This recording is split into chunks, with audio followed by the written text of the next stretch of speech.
Ito yung NMAX sa version 2 natin na nagkaroon ng error 12. Bali, ayan, tinanggal ko na yung battery natin. Battery. Tapos, chinek ko na din dito yung socket ng stator, yung papunta sa stator. Nakita nga natin na sunog na yung wirings. Ang nangyari dito, ayaw na umandar. Tapos, ayaw na mag-start. Kaya ayan, chinek na natin yung socket. Ayan, nung makita natin, sira na yung isang ano niya, yung isang wirings o yung isang wirings lang yung nasunog kaya hindi pa ganun kalala. Kaya ang gagawin lang natin, yung isang wire lang yung papalitan natin.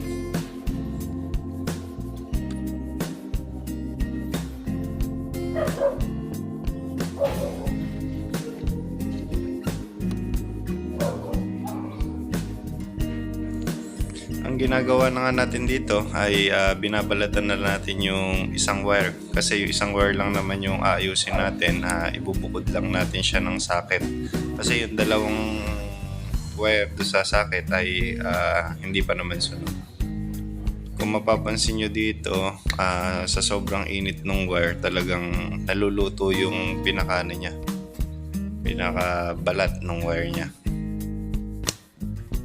Kaya maganda na rin yung naaagapan. Tapos dito, ginawa ko, nilinisan ko yung wire gamit yung cutter.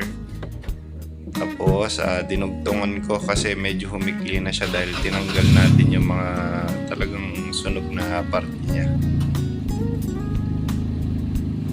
After natin na mapagdikit, nilagyan na natin ng soldering face para maganda yung kapit o mas mabilis natin mapapakapit yung lid natin kasi hihinangin natin siya para mas maganda yung kapit ng mga wire natin.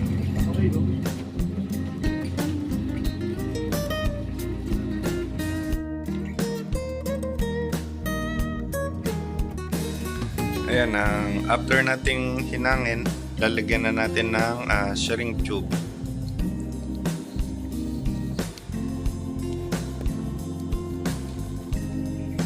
Tapos after nating ilagay yung shrink tube para kumapit na maganda yung shrink tube, pwede nating gamitan ng lighter. Tapos ayan, nilagyan ko ng mas malaking shrink tube para mas malayo yung maabot ng protection niya para hindi mabasa. Ayan, parang iniinitan natin para kumapit na maganda yung shrink tube. Tapos sabi ko nga sa inyo, pwedeng gumamit ng lighter.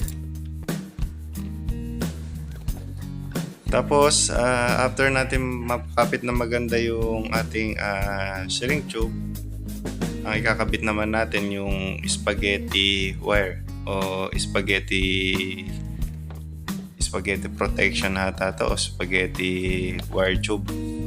Ito yan. Ayan, ang gamit na to, kung sakaling mag-init ulit siya, hindi na siya mandamay o yung wire lang na yung isa yung mag-iinit. Tapos ayan, lalagyan na nga natin siya ng terminal. Ayan, yung terminal na to, hininang din natin para maganda yung kapit o maganda yung bigay ng kuryente.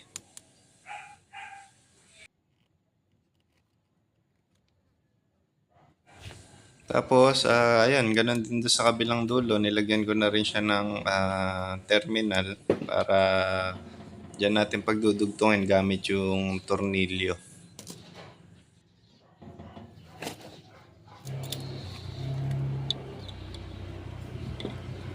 Ayan, gamit yung lapis, nilinisan na rin natin yung dati niyang connection para maganda yung connecting niya. Nilinisan natin gamit yung lapis saka yung cutter. Tinanggal natin yung mga maduduming part. Tapos, ayan, pwede na natin pagdugtungin yung nasunog na wire. And after nating pagdugtungin, sinilid ko lang, nilagyan ko lang ulit siya ng spaghetti tube para hindi dumikit yung wire na yun sa bakal, para safe pa din siya. Ayan, okay na. Mandar na ating muling Maraming salamat po sa panonood ng ating video.